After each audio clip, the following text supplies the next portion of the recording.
গঙ্গাসাগরে বিনামূল্যে ইস্কনের লক্ষ লক্ষ ভক্তকে পরিষেবা। গঙ্গাসাগর মোক্ষ নগরী নামে বিখ্যাত, তবুও স্বেচ্ছাসেবীদের সাহায্য ছাড়া বিশ্ববিখ্যাত গঙ্গাসাগর মেলার আয়োজন করা সম্ভব নয়। এবছরও গঙ্গাসাগরে ইস্কনের পক্ষ থেকে সেবামূলক পরিষেবা প্রদান করা হয়েছে।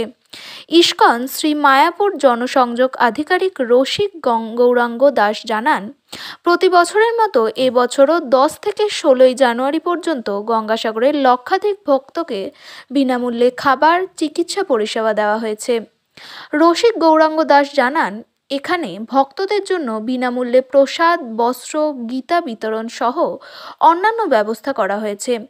রসিক গৌরাঙ্গ দাস আজ জানান, বিশ্বের বিভিন্ন দেশের 30 জন বিদেশি ভক্ত হরিনাম সংকীর্তন করেন। 600 স্বেচ্ছাসেবক এই সেবা শিবিরে নিরলসভাবে দিবারাত্র সেবায় নিযুক্ত ছিলেন। অস্থায়ী রাত্রিকালীন বাসস্থান দেওয়া হয়।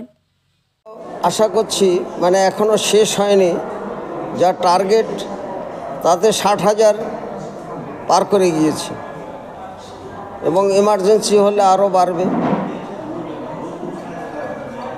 সেটি বলা আমাদের পক্ষে কঠিন, কারণ এখানে যারা আসেন তাদের ভেসেল টিকিট বা লঞ্চের যেসব টিকিট রয়েছে বা বোটের, ওরা ঠিক বলতে পারবে এবং সরকারিভাবে তারা জানাবেন।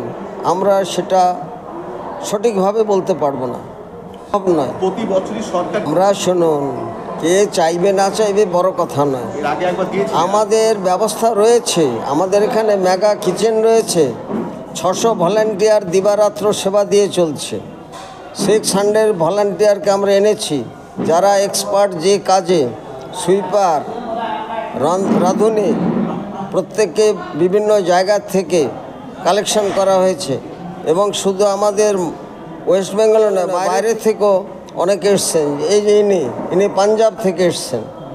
সুতরাং যে যেখানে ভক্ত রয়েছে, গঙ্গাসাগরে যাব, আসুন, এখানে এসে পরিষেবা দেওয়ার জন্য আসেন অনেকেই। তা না হলে এত কষ্ট করে কে আসবে? যেমন আমি নিজে যেদিন 10 তারিখে সকাল 7:19 মায়াপুর থেকে যাত্রা করেছিলাম, একদম ঘড়ি ধরে এখানে এসে রাত 11টায় পৌঁছালাম।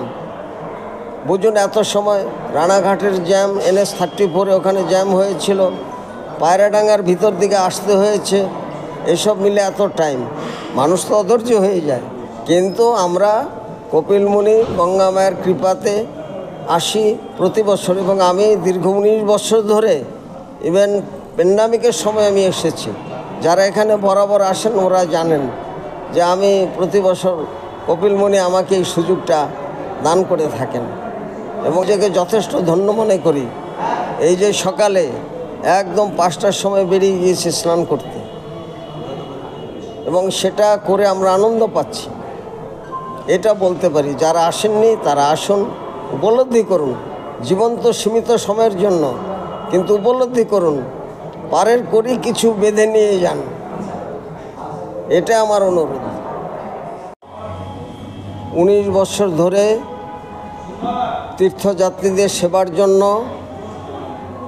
আসে এবং ক্যাম্প করা হয়। বর্তমানে এখানে ইস্কন গঙ্গাসাগর শাখা কেন্দ্র প্রতিষ্ঠিত হয়েছে।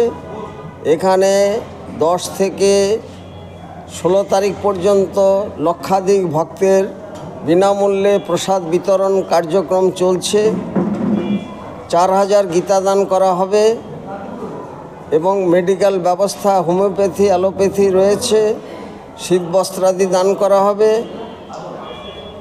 এই পরিষেবা এবং ইমার্জেন্সি আপৎকালীন পরিষেবা আমাদের রয়েছে। যেমন গতকালই পাখিরালয়, সেখানে আমাদের এখান থেকে 1500 লোকের প্রসাদ নিয়ে যাওয়া হয়েছে রাতের বেলা। আজকে সকালবেলায় 3000 লোকের প্রসাদ বিভিন্ন জায়গাতে বিতরণ করা হয়েছে। কুয়াশার কারণে অনেকে আটকা পড়েছিলেন, আর আজকে যথেষ্ট পরিমাণ ভক্তবৃন্দ এখানে আসছেন, যাতায়াত করছেন। যেহেতু 3 নম্বর 4 নম্বরের ওই দিকটা অসুবিধা হচ্ছে, এদিকে 6 নম্বর 5 নম্বর এই দিকে লোকজন যাতায়াত করছে বেশি। আমাদের লক্ষাধিক ভক্তের মধ্যে যে প্রসাদ বিতরণ, সেটির রেকর্ড ছাড়িয়ে যাবে বলে আমি মনে করছি। সুতরাং এই পরিষেবা পাওয়ার জন্য, দেওয়ার সুযোগ পাওয়ার জন্য আমরা নিজেদের ধন্য মনে করছি। এবং এই যে মহাতীর্থ গঙ্গাসাগর, এটি ইতিহাস প্রসিদ্ধ, বহু সাধকের সাধনার ধারা এখানে মিলিত হয়েছে এবং মা গঙ্গাকে ভগীরথ তিনি মর্তলোকে আনয়ন করেছেন এবং সগর রাজের 60,000 বংশধর এখানে মুক্তি লাভ করেছিলেন, যেটি ইতিহাস প্রসিদ্ধ।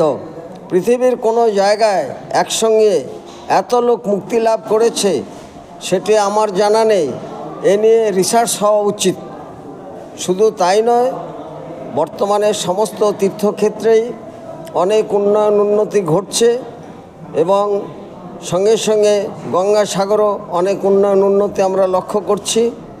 আশা করি ভবিষ্যতে এই জায়গার আর উন্নতি ঘটবে এবং আমাদের ইস্কন গঙ্গাসাগরে একটি মন্দির নির্মাণ করা হচ্ছে 3 কোটি টাকা ব্যয়ে এবং এর বড় পরিকল্পনা রয়েছে আর্থসামাজিক এবং এখানকার মানুষের জীবন জীবিকা, যারা তীর্থযাত্রী আসবেন তাদের থাকা খাওয়ার ব্যবস্থা এবং উন্নতির জন্য আমরা সচেষ্ট রয়েছি।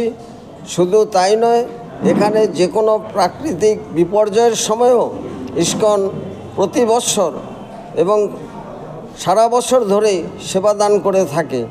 এই সুযোগটা পেয়ে আমরা নিজেদের ধন্য মনে করছি। সব তীর্থ বারবার, গঙ্গাসাগর একবার। সুতরাং একবারের জন্য যারা আসেননি তারা আসুন এবং আপনারা এই মকর সংক্রান্তির পুণ্য লগ্নে, পুণ্য প্রভাতে স্নান করে, অবগাহন করে আপনাদের নিজের জীবনকে ধন্য করুন। এটি আমার সকলের কাছে আবেদন, অনুরোধ। আমি রসিক গৌরাঙ্গ দাস, ইস্কন মায়াপুর জনসংযোগকারী, নদিয়া থেকে এসেছি।